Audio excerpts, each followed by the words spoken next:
Not sure if it's just me. I can't seem to hear you.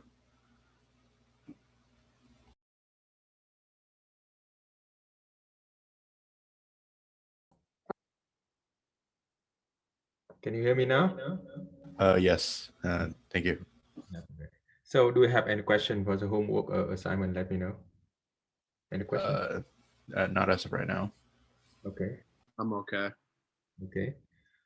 So let me see what we have for this week.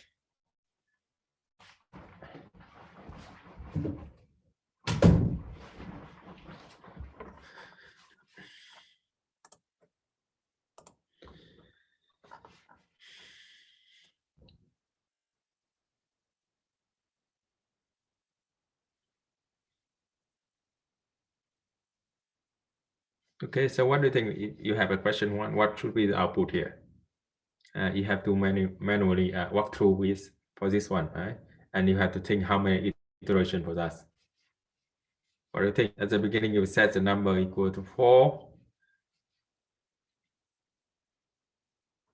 So when we look on this one, what do you think? This one is a post-stat or pre-test loop here? Is it pretest? No. No. You just keep doing it, right? You just keep doing it until you check the condition later. Oh, here. right. So this one is a post-test. So for this one, at least you only have to do something inside the loop, at least one when you check the condition later. So this one is a post-set, and what do you think? You can walk through it and you can choose manually choose it. And what do you think? What should be the output here? What do you think?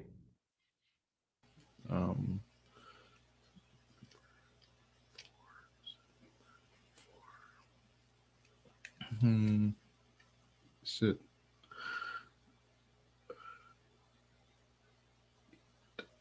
So for the first iteration here, what is output? Is it? Well, 2 times number. Number is set to 4. So is it 8? Yeah, right. The first output is 8. After that, the number is now 6, right? Number Yes. 6. Check the condition is not correct yet. Come again. Now the number 6. 2 times 6. Now we have 12, right? And the number so 8 and 12. 8, right? The 8 here is correct, right? The 8 is greater than or equal to correct. So actually, it's that print out the 8 and 12 here. Yes. Yeah, that is the way you walk through it. You manually change it here. So what do you think? Loop up 4. The 4 is also the pretest. You check the condition, but right. So the first at the beginning you have initial value here is 8, and you check the condition greater than 4. It's correct, right? Now you write the whole right here. After you write the whole right, the count decreased by 2. So now count is 6. Right? Count now is 6. So what happened next? Count is 6 now. Check the condition is still incorrect, right? So again, you print out one more hooray, and now count is a 4, right? The count is 4 now. Check the condition is not correct. So actually, it print out the loop upon, and you have one hooray and you have 2 hooray here. Okay. Remember the 4 is also the pre-test loop. You have initial value, and you check the condition. If condition correct, you do everything inside the loop, and after that you increase or decrease the counter here.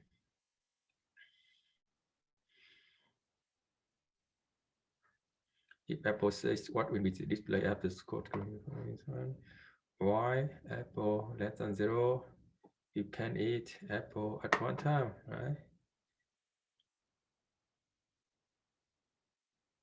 What do you think? What about this one? Is this one a pretest? Yes.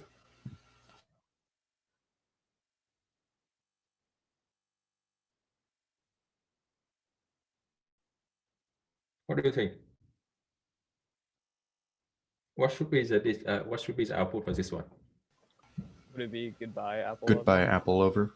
Yeah, because Apple 6 and this condition here never choose. That's why it skip this one, right? And is that right out here? This one is compare, you compare the string together, and what do you think? Which one is correct? My name is greater than your name. My name E. Really? My Because name? Elizabeth is longer than Mike. No, you make the same mistake again.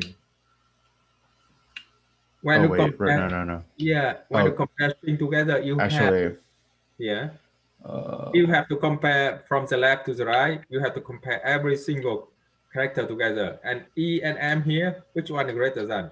M. Yeah, that's why the name is greater than, right? So actually this one is correct. If N is 2, what do you think? What about this one? You have to manually chase down.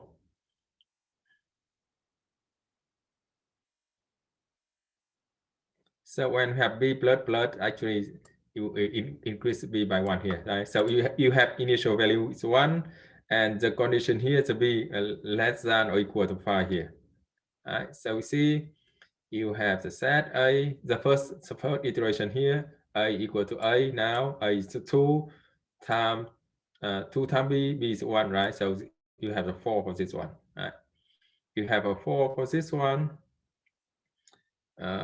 Now you have B is now 1, right? So after that you have B increased by 1 here, and keep doing that until the condition here too.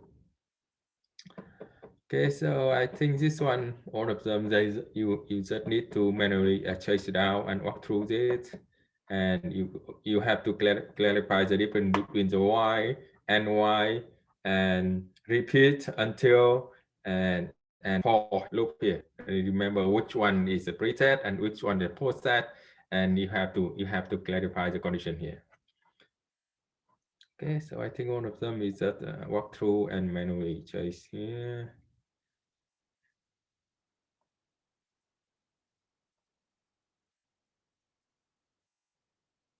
And remember, you have the sum of the function, right? You have the int function, you have floor function, and you have ceiling function. And you're also able to check the format by the each number, each character, and each string here. This one very simple, right? You for arrange by 2. After that, you count the number. And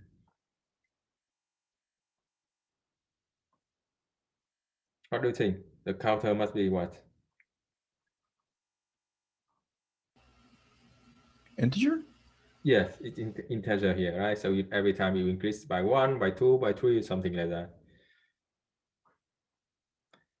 What statement is the body below?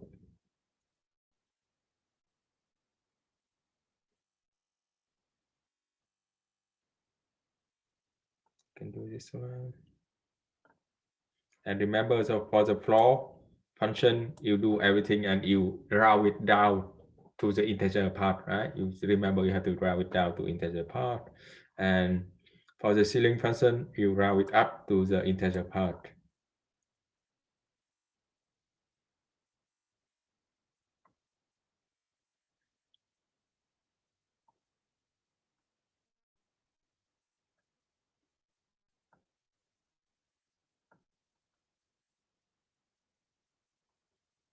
So what do you think? How about this one? You just add them up together first, right? Because you have to do everything inside the parentheses first, and after that, you just take the integer part for us. Accumulate here. You have the sum because you know that the two common application in when working the loop, it is figure out what is the sum and we'll figure out what is the average here, right? So in order to do the sum, you always have to initialize the sum at the beginning is 0, and after every time you enter the input, you accumulate it to the sum here.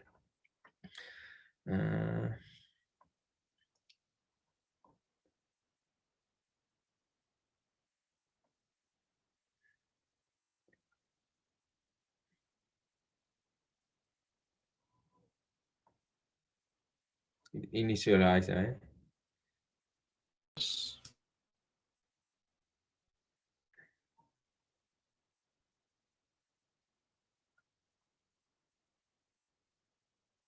step. I think the step here.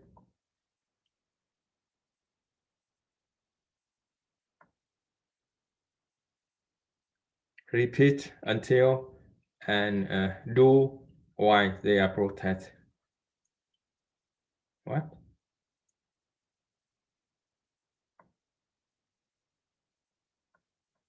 No, repeat until the what do you have for this one? Let me see.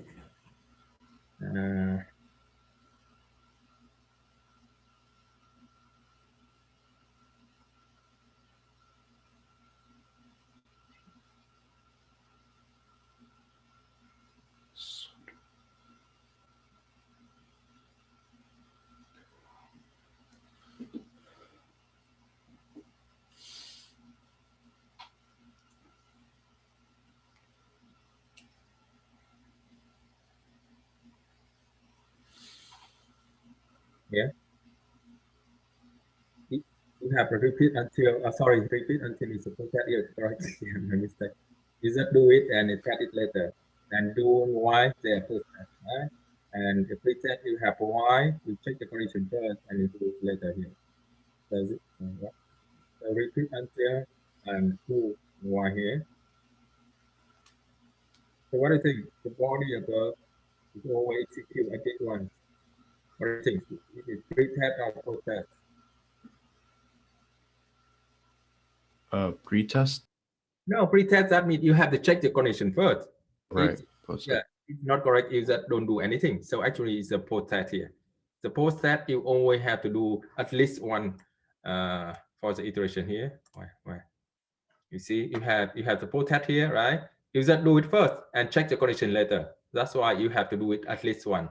This one also do it at least one. But for this one, you see, you check the condition first. So if it's not, if it's correct, you just end the loop. You don't do anything with the loop here. This one again, right? So you have to round it up the number. Sorry, you have to round it to the integer part. This one is 19 and this one 2, and you add them together. You have 21 here. This is a counter, right? This is a counter here. So for this one, I think it's not much to do with this one.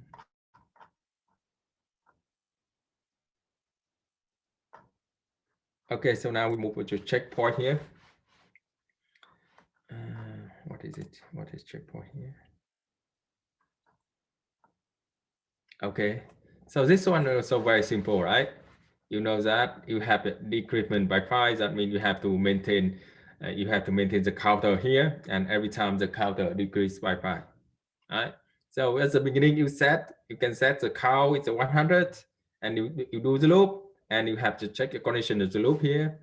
Whenever is the count is less than 0, you exit the loop here, right?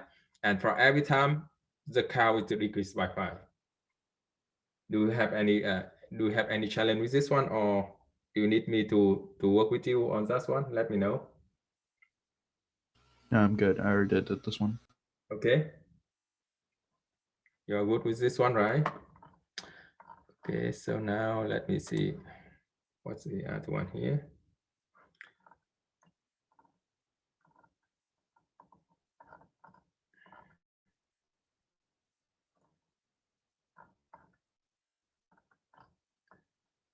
You have homework assignment. You have number 3, number 4, number 5.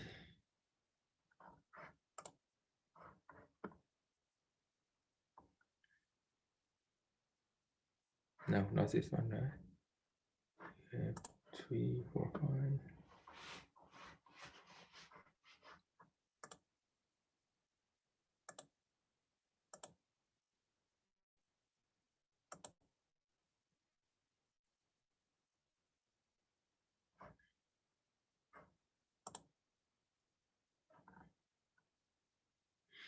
Okay, so factorial, right? So you have a factorial, it's a 5, factorial is a 1 times 2 times 3 times 4 times 5, and 7 factorial you have 1 times 2 times 3 times 4 times 5. Okay, This one very simple also, right? So we just do the loop, and for every time of the loop, you maintain the counter here. You maintain the counter here. At the beginning, it's a counter by the counter is 1, and you have the factorial at the beginning also set it 1 here. So every time the counter increase by 1, you set the new factorial equal to the old factorial and time it to the counter here. Okay, so let me do it here.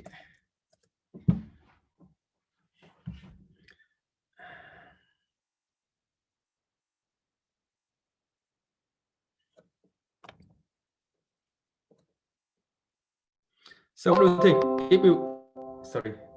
If you look this one, what do you think? If you look on this problem here, what do you think? What should be the output and what should be the input here?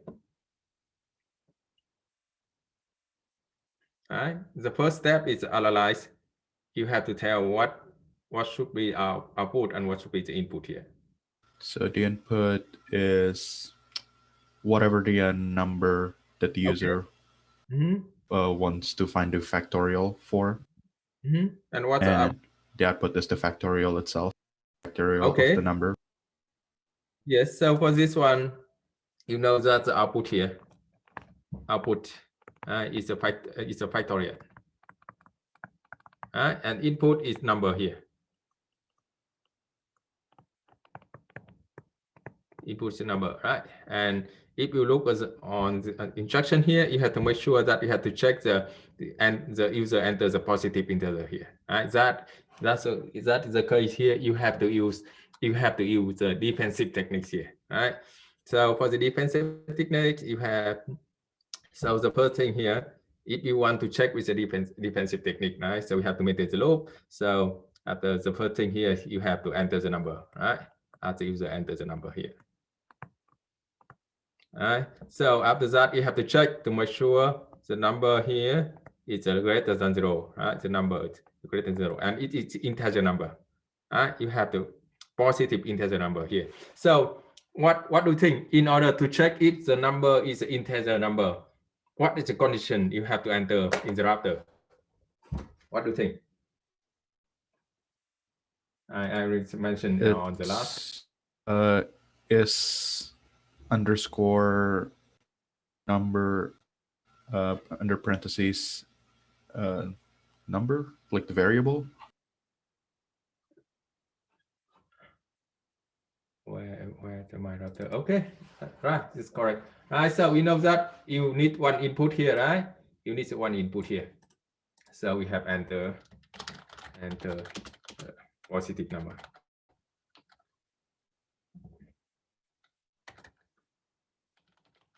Integer. And you put the number here. Okay.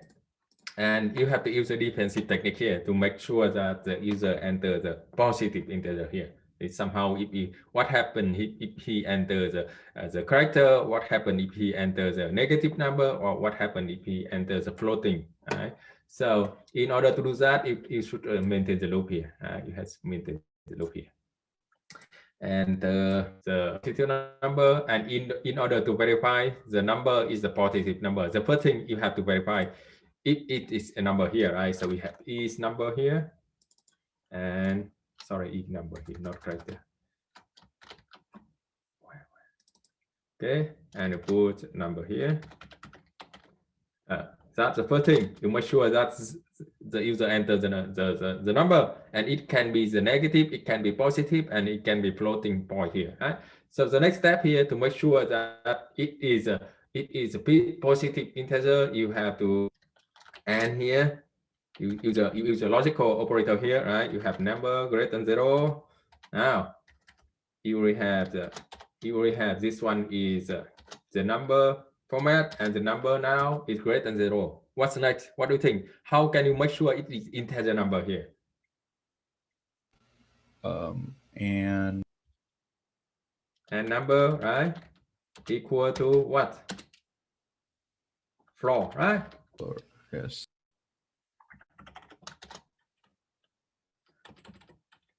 Okay. So by checking with the function floor here, you make sure that he enters the integer number here. Okay, that's all. Now we see Let me try here. If something I enter the character here as a string here, asking you again, you don't have any crush for this one. What happened if I enter the negative 45 here, 54 here? Do it again. What happened if I enter the floating point here? Do it again. So this one is this defensive technique here to make sure that the first thing you enter, if the user must enter the integer number, the second one he must enter the positive number, and the next one he must enter integer number here. All of them already cover for this one, right? Any question for this one? Any question? Nope. Okay, what is it?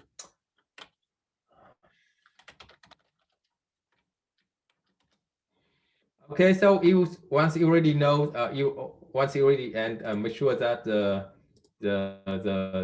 end user enter the correct format here. So what is the next action here? What do you think? What's the next action here? For this one, in order to figure out the factorial, what you have to do? What do you have to do?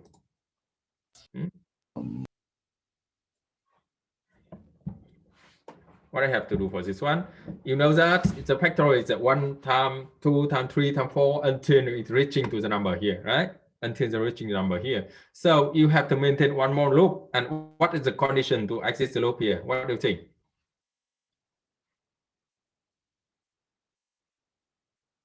Okay, so in order to do this one, you know that in order to figure out the factorial, the first step here, you have to initialize the factorial, right?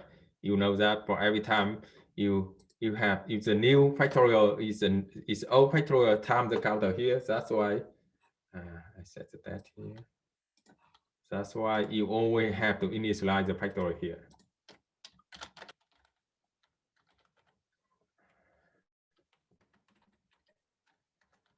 Set it number 1 here, okay?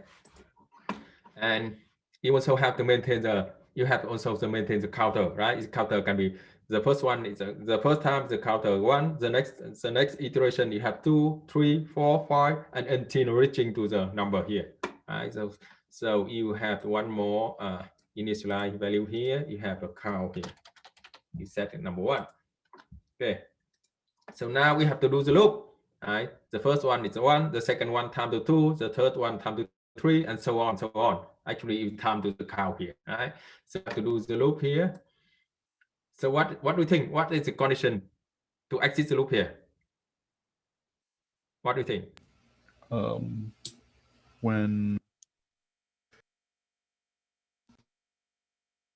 What's the condition to exit the loop? Right? When count is greater than the number. Yes, that's all, right? So if you enter the number 5, so you keep going up until you have greater than the number here, right? So inside, whenever count greater than the number, you exit the loop. But what you have to do inside the loop here? What you have to do inside the loop? What do you think? Is it add 1? Yes, that is a step you always have to remember, right? You always have to change the counter here. Otherwise, it will be the endless loop. It's infinite loop forever, right? Forever. That is a simple mistake from many of you. So remember, when working the loop here, when working with the counter, you always have to remember to change the value of the counter here. Otherwise, it keeps stay at the 1, and it's endless loop here, infinite loop here, forever, right? So you have, for this one, you have to change the counter, and before that, what you have to do with this one? What you have to do with this one? You have the factorial, right?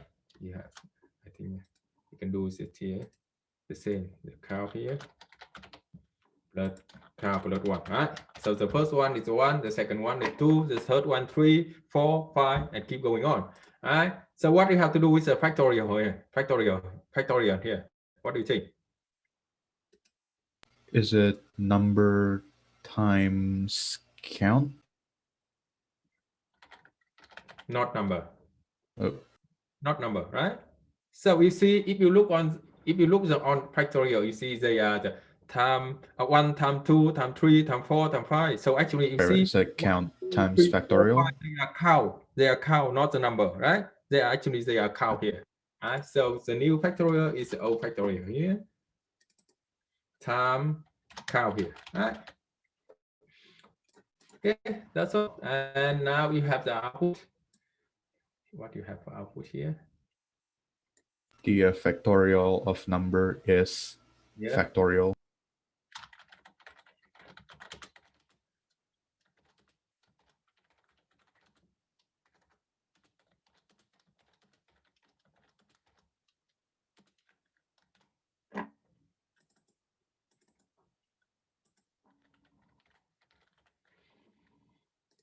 Okay, but sometimes you have to manually arrange it to verify that, right? So if you remember about the software development life cycle, you have the analyze. Analyze here is that you have to figure out what is the input, what are the output and what's the input, right? And that's the first step. The second one, you have to design. This one is very simple. So you don't think much about the design. The third one is the coding. And the fourth one here is the testing. And the testing, you have to make sure that if you enter the number 1 or the number 5, they print out the correct number here. So now see, if you go back to this one, actually in the design step, you also have to figure out what is the testing scenario here. So what do you think if you enter the number? If you enter the number 5, so what should be the factorial? That's the thing you have to think before you working with the coding here. And you have to make sure that when you testing with the final step here, the output is the one you expect. It's the one you expect here, right? If not, it's what you expect. You have to go back to modify the coding here.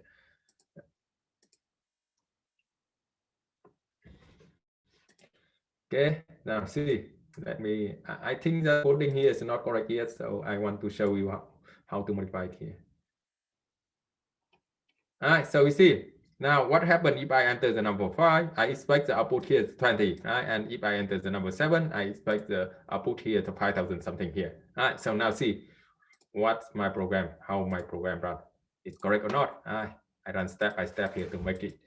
All right, so if I put the number 5 here, you see the factorial at the beginning, you have 1, the cow here number 1, right?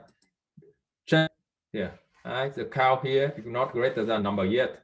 Correct, do. Cow number 2, factorial number 2, keep doing here, keep doing. What happened? You see, what happened here? Oh, why? This one. The factorial 5 is 752. 20. It's not correct, right? I have to change this one here.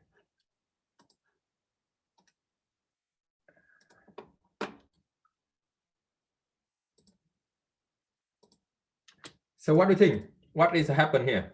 Why is not correct? Why is not 120? I expected here.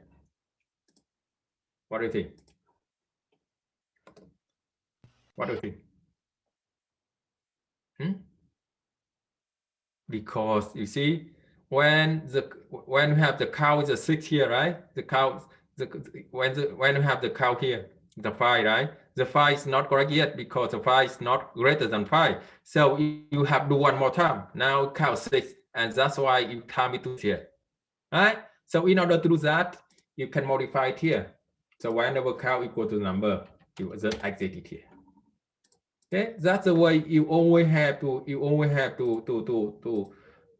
test your program to make sure that the output is what is expected here.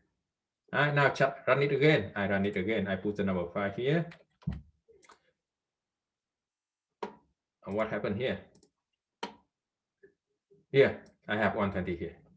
Okay, you got my point? Yes.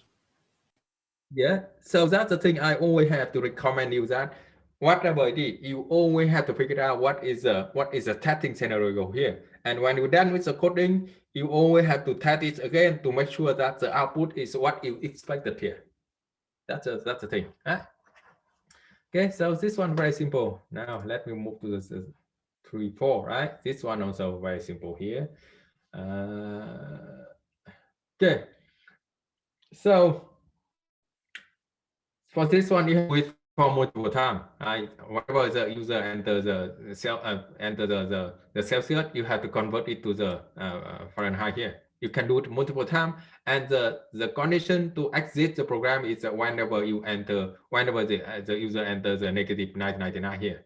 And if you remember about the last time, this is when working with the Sentinel control here. Right? The Sentinel control is that when the user enters the number that it cannot happen in the real life here.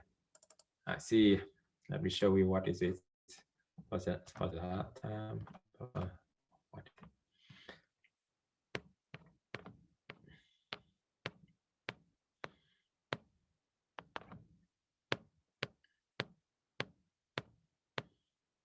Yeah, that is Sentinel control loop, right? So normally you loop often to input a larger amount of data. So for this one, you keep doing it. You keep enter the Celsius and convert it to the Fahrenheit, right? So if you want to exit the loop, the test condition must be the loop exists after the data has been input here, and often one way to force the loop to end is to have the data Sentinel value here. So you see that when you enter the negative 99, that is the Sentinel value, because in the real life you have never have the temperature is a negative 999 here. That is a Sentinel value for this one here.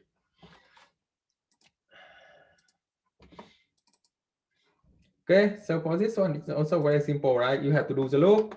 You have to do the loop here. And one more thing about this one. What is it? Is this one, right? And this one also you have to use a defensive technique here to make sure that whenever the user enters the Celsius number, you have to make sure that that is a number format here. So what happens if we enter the character or if we enter the string, the program will got crashed here, right? So you have to maintain the loop. You have to maintain the loop, and the first one you have to verify that it is the number here, and you also check if the number equal to negative 99, user exits the loop here, right? And of course, every time you asking the user that please enter the temperature in Fahrenheit, and you also have to very specify to him that please enter negative 99 to exit the loop here. Remember that you always have to tell the user how to exit the loop, otherwise he have no idea how to exit the loop, and the program keep running here. Okay, do we need my help with this one? Let me know. Yeah, I'm good. Could you do that one, please? You want me to do with this one? Yes, please. Okay.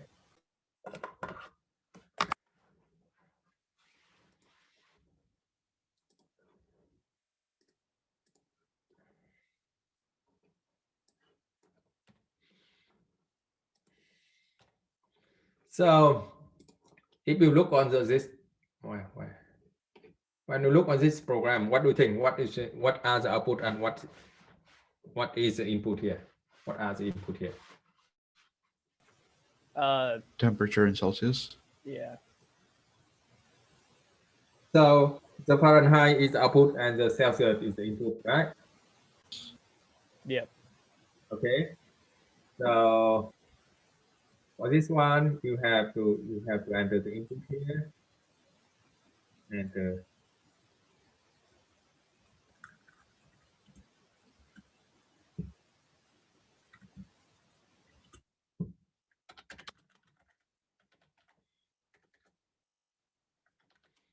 okay, and as I mentioned you that you always have to tell the user that how to exit the loop, right? So we have to tell that enter negative 999 to exit the loop.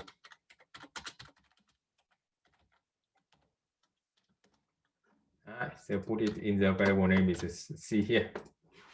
So this one is a loop, right? You have to do everything inside the loop here. Inside the loop here. Okay, so now what do you think? What is the condition to exit the loop here? What is the condition to exit the loop? To exit, if it's negative 99. Yes, negative 99, right? So when C equal to negative 99, you exit the loop. Okay, so Inside of the loop, you just do the formula here. That's all, right? It's very, very simple here.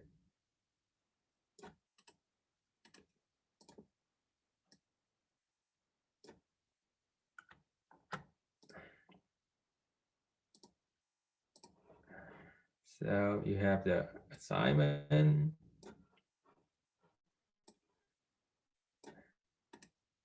You have app, this one.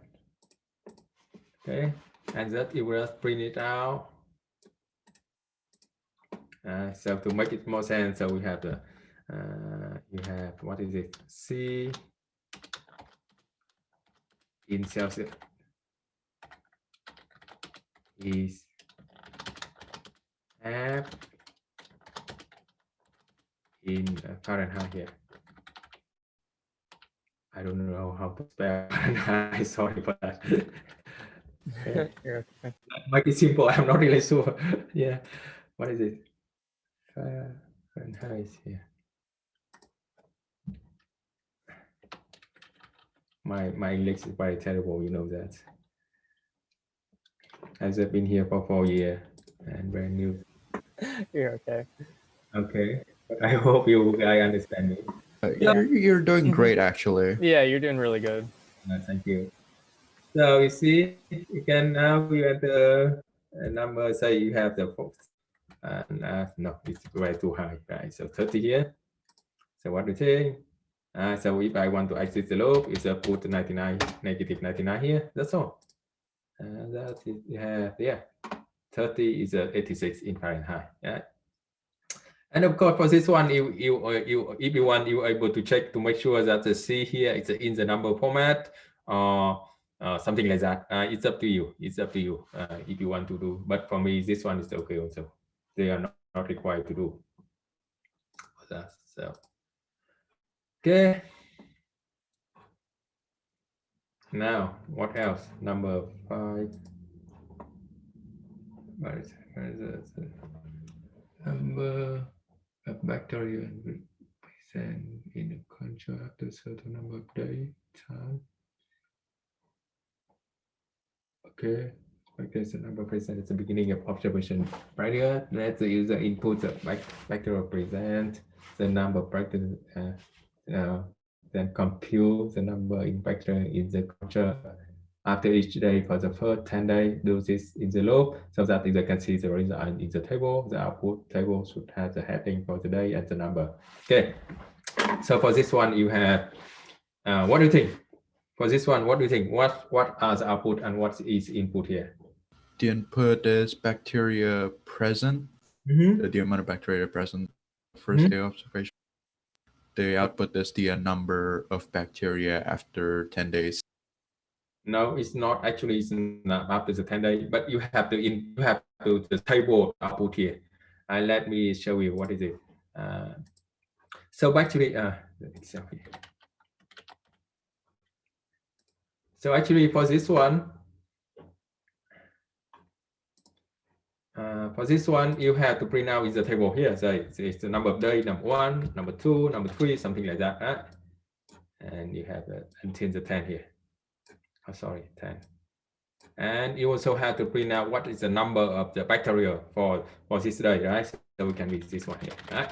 So for this one, you have to print out every time you enter for the number 1, number 2, number 3, number 4, number 5, number 10 here, right? You see, they compute the number of bacteria it can capture for after each day for the first 10 days. Do this in the loop so that they can see the result in the table here, in the table, right? Yeah, right.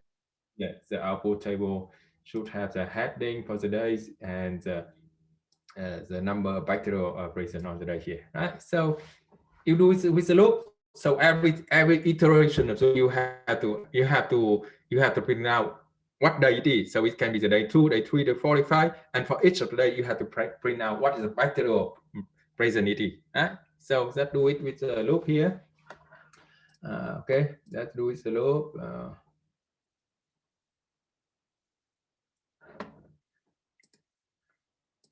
So for this one, you can do, you have enter what?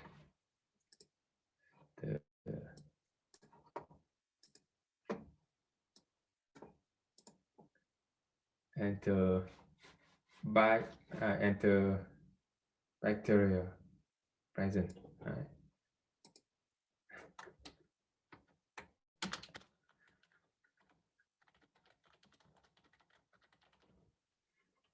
Okay, so we have say set it.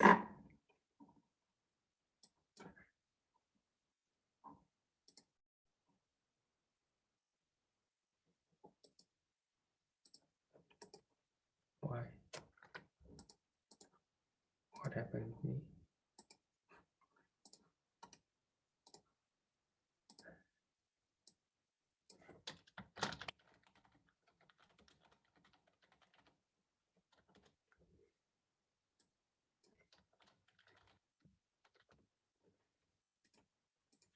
Okay, so what do you think? What is the condition here to exit the loop? What's the condition to exit the loop?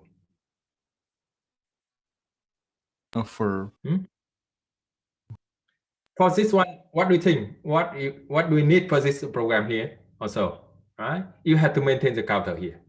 Right? For this one, you have to maintain the counter here. And remember, for every time if you use a counter, you always have to initialize the counter, right? So we can see I can set the counter here. Remember, you have to set the counter outside. You have to initialize the counter outside the loop. Otherwise, it keeps shifting inside the loop here, right?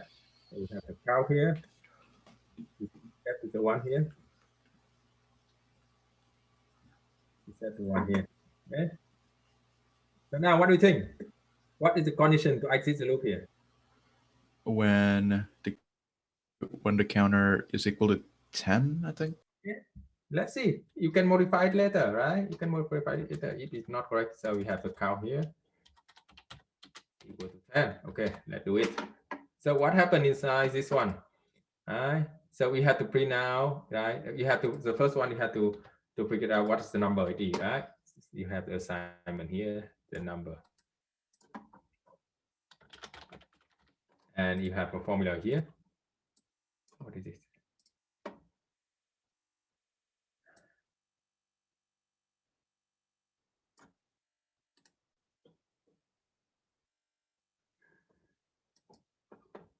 Actually, I have to modify this one.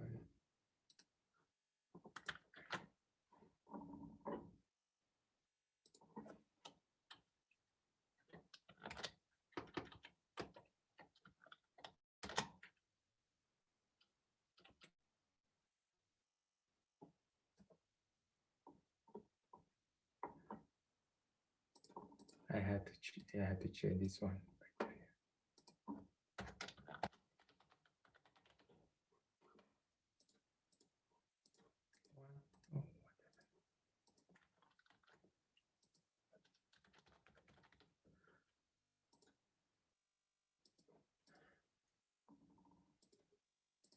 Sometime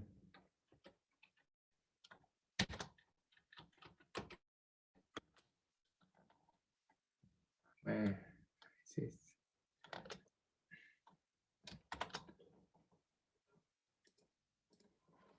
Because this one I have to change it to time here, right? Because the time here. Now the time is a cow. Okay. So what do you think? What's missing here in this program? What's missing here? The output? No, yes, the output is missing. And what do you think? I have to change it here, not cow anymore, but this one is time here. What do you think? What's missing here? Remember, whenever you work in the loop here, and if you maintain the cow, you always have to action. Yeah. You have to make. You have to add one to counter. Yes, you only have to take the action to change the counter value. Otherwise, it keep doing it forever. Right? If you don't do anything with this one, the time here always number one, and you have no way to equal to the 10, and it keep doing it forever here. Right? So you see, for this one here, after that one, you only have to take the action to change the time here. time actually is a counter here, right? Time plus 1. Okay, and of course you have to print out the output here, and to make it more sense, you can change the number of bacteria in is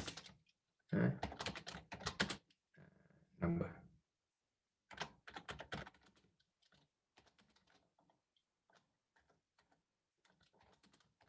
In to make it more sense,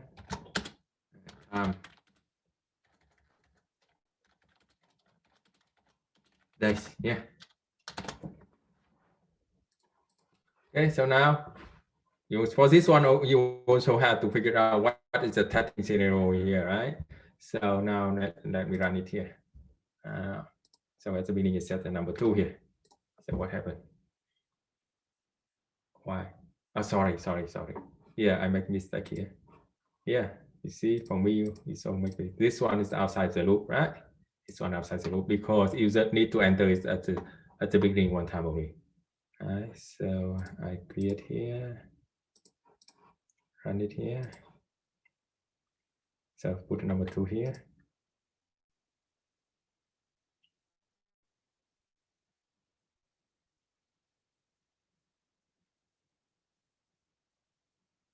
Okay, so we see it's kind of the table here. But what's happened with the program here? What do you think? What happened with the output here? What is the? It doesn't show the amount of bacteria for the 10th day. Yeah, right. So this one, you see, you also have to modify it here, right? So instead of the equal here, you can change it to greater than. It's okay. Greater than here. Now we run it. Now I put 100 here to make it higher. Also, I think it'd be a good idea to make sure that the user enters a number instead of a string. Yes, you can do it. You can do it. It's up to you. Yeah, I think it's a good idea. You try to do it. So it in the final project, I expect you to do everything with that one. In the final project, I expect you guys that whenever you run, you have no error syntax in this one. So we have to make sure that you enter the correct format, you enter the correct number, something like that. For this one also, you have to verify. You also able to verify if the bacterial present here is a number and it's greater than 0 and it's an integer number. It's up to you. Actually, for this one, if you want to do it, you can do with a nested loop. You have one more loop with this one, but I want to reserve it to the next week here. The next week where we're working with the nested loop, you have loop inside the loop, or you have the selection inside the loop, or loop inside the selection here. But for this week, it's okay for me. For this week, it's okay for me because it's not required to do that one. Okay, so I think that's all for the homework here. If you have any question, let me know. Any question? I'm good. No, I'm all right. Okay, so now we move to the project report here. I mentioned to you that you have to work it on the weekly basis here. Otherwise, very huge work at the end of this class here. So for this week, you have the this one great, right? This one graded here, 25 point, and this one they're not here. And how? What do you think? What you have for this one here?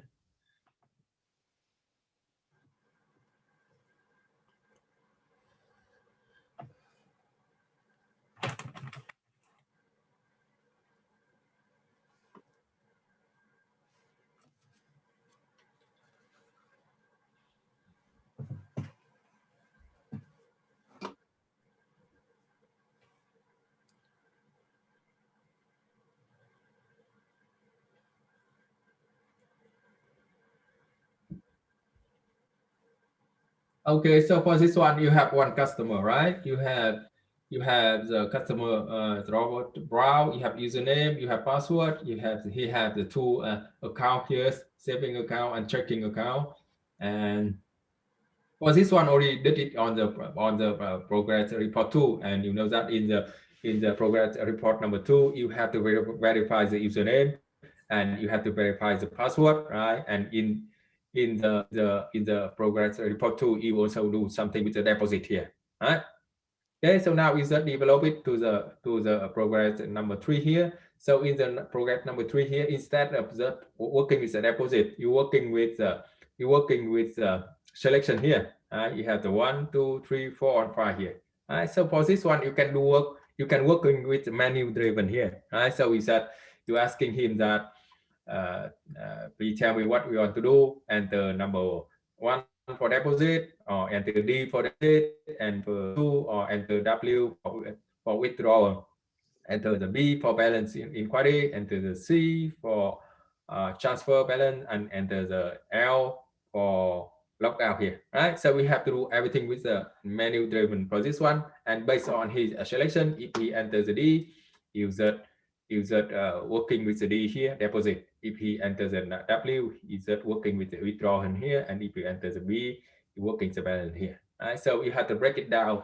You have to break it down in the selection and the menu driven here. And for me, I strongly recommend you working with the modular structure here. So you break it down in the sub module. You have the module for deposit. You have module for the withdrawal. You have module for the transfer balance here. For this one, very simple, so I don't think you needed to do it.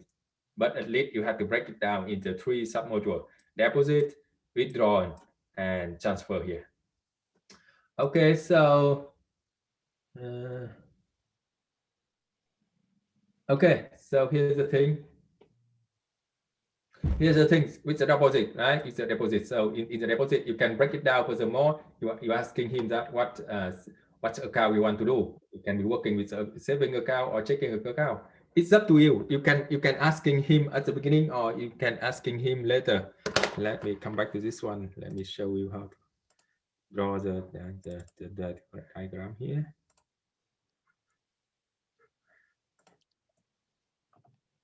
Okay, so it's up to you. You can at the beginning here, you can asking him that you want to do with the account. You can say you have enter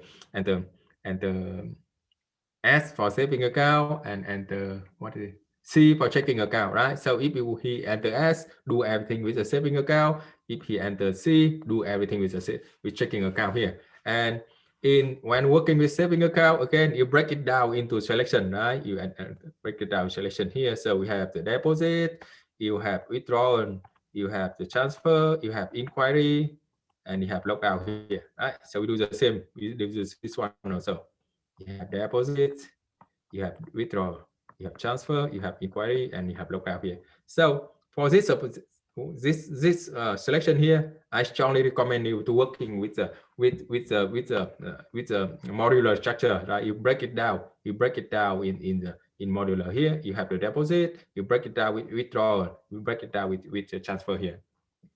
And remember that you always have to use the defensive technique here to make sure that the user enters if he want to deposit, you have to make sure that he enters the correct number. You have enters the number format, and he enters a positive number here.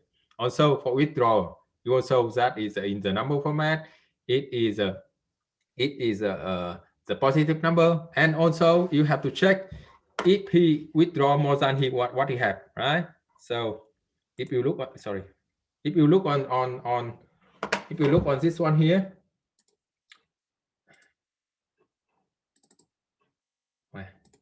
if you look on this one, you have to make sure that if he working with the saving account here, he cannot withdraw more than what he have in the saving account. And if you're working with a checking account here, you cannot withdraw more than what you have with the checking account here. And here's one more, my suggestion. Whenever you want to compare that you cannot withdraw more than saving account here, try to use a variable instead of the number here. Right? So at the beginning, you set the saving account is the 2,500 here, and if you asking him that how much money you want to withdraw, so we have one more variable withdraw something, right? And you have to check if the withdraw here greater than saving account. He said that you cannot withdraw more than what you have, right? And try to use a comparison with the variable here instead of the number. The reason that I said that you should try to compare with the variable name instead of the number, because the number here, if you set the number, it's a fixed number, it's a constant. So the next time it keeps the same. But if you work in the variable, so the first time if he withdraw for 100, now you only have a 2400 left, right? And if he withdraw for 500, you only have a 2000 left. So when you compare with the number, it's not good in the program. It's instead of try only to using with the variable name here instead of the number here. Okay, you got my point? Yes. Yeah. Okay, so you can do it now if you want. I can help you with that, and if you want my help, I can set you the cohort, and you can share the screen, and I can help you now if you want. I want to give you some room for you to do it by yourself. I don't want to correct it in detail here.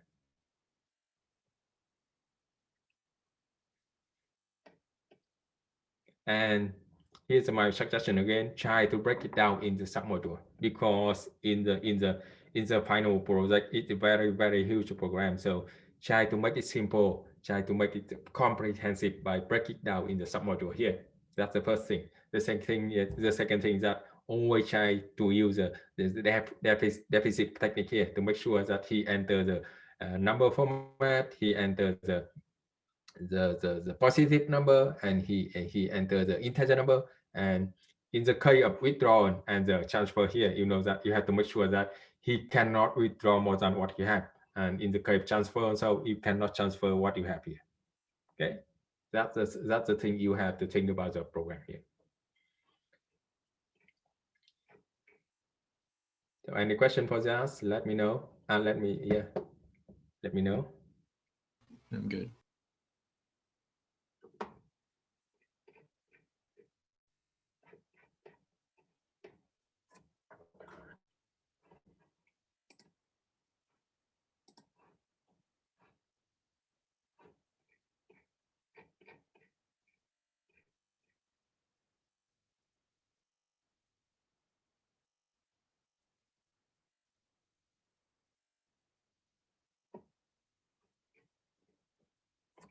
Okay, any question, let me know. If you don't have a question, come back to work with your homework. And if you need my help, I'm here online, and I keep the Zoom meeting here to help you if you need my help. I'm good as of now. Okay, so if no more question from you can end the class now. And remember, I'm always here on the online for the class. So if you need my help, you can send me the email, or you can ping me on the Zoom here. All right. Thank you. Cool. Thanks. Have a good one.